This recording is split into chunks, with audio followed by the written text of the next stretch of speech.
कटरवा वाला ले चल बलमुआ के पास।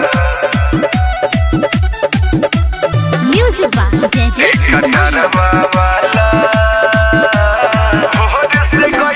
भोर से गईले बिना खइले फूलत होई सान। जबले हम ना जाइब तबले सैया होई निरा। कटरवा वाला ले चल बलमुआ के पास। कटरवा वाला ले चल बलमुआ के पास। कटरवा वाला ले चल बलमुआ के पास।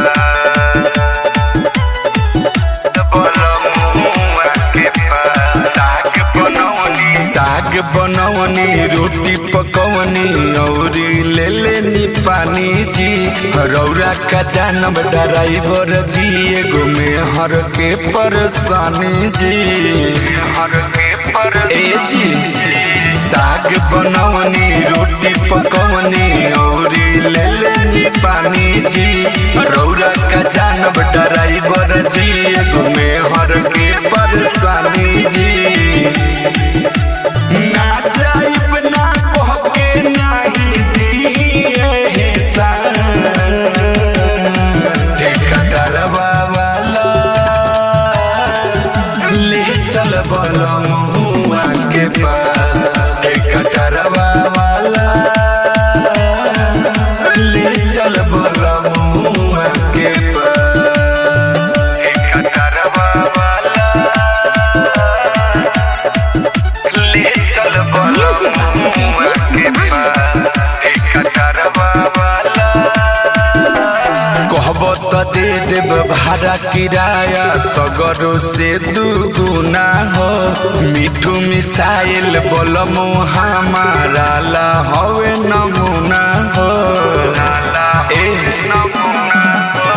कहब त दे देब भाड़ा किराया सगरो से दुगुना हो। अलबेला सुख बलमु हमारा ला हवे नमूना हो। हमहू सुना पानी जैसे धरती विनायका। कटरवा वाला ले चल बलमुआ के पास। कटरवा वाला